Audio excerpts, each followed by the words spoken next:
going back to when you were an agent, 7 years, and you're in it and you're seeing what's going on, and both your perspective and your wife's perspective. So when you're laying in bed and you guys are both talking to each other, and you guys are still married to each other today. So even after you get out 8 years later, you guys still chose to be married, because it's kind of tough when you get out. Life is like a very different life. So, okay.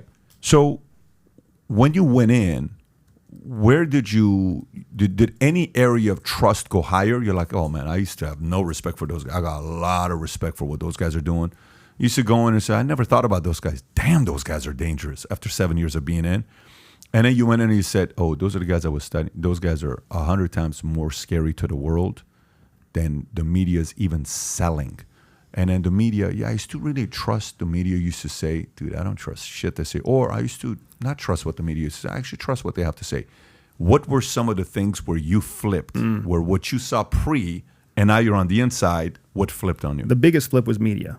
The biggest flip out there was news. When I started seeing what real intelligence looks like, and how real intelligence is collected, how information is vetted and processed and synthesized and turned into something useful, and then I would read the news, I realized that the news is garbage. Like even the best news sources out there, the most centrist, the most highly rated news sources out there, they are still a far cry from what they were in the 1950s. When journalism was alive, when there were still laws in place that forced you to have fair and balanced news. Right now, news organizations focus on feeding their audience base. That's what they do. And if they get too far off of their audience base, then they start to see a decrease in ratings and a decrease in ad revenue, and they can't have that, especially not now that people don't buy newspapers. So that was a massive flip for me. Some of the other flips were the French. I was a military officer. You were in the military. Nobody says good things about the French in the military. We make fun of them all the time, right? This is how the French go to war, right? We make fun of them all the time. You get into the intelligence service, the DGSE is scary. They are so well funded. They are so technically adept. They are hunting down corporate and economic espionage secrets from us, and we don't even know they're there. They are super powerful. Had no idea that was happening. No idea at all. And then, Mossad has a reputation. Mossad is actually, when you deal with them in real life, they're pretty reasonable people. They just have the authority to do some crazy shit compared to what we do in the United States. But generally speaking, like you sit down, you have a beer with them, like you were saying about the trifecta, right? You're Justin Timberlake, they can dance, they can act, they can sing, right? You sit down with a Mossad officer and you're like, you seem like a fair and reasonable person who is also protected by law, like, and able to just kill somebody on the spot. I have to ask 5 levels up whether or not I'm allowed to slap somebody in the belly when they're being interrogated in Guantanamo Bay. Mm-hmm. You know what I mean? And there's all sorts of different things like that. Then I also started to learn how scary terrorists actually were. The world knew about Al-Qaeda. Al-Qaeda, by the time that Al-Qaeda was a mainstream thing, Al-Qaeda wasn't actually that scary. They were well funded. They had organization and bureaucracy and reach, but bureaucracy slows you down.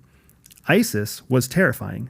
ISIS is still in a phase where it's recruiting what's known as lone wolf terrorists. Lone wolves are basically people they radicalize and encourage to act and operate independently and alone.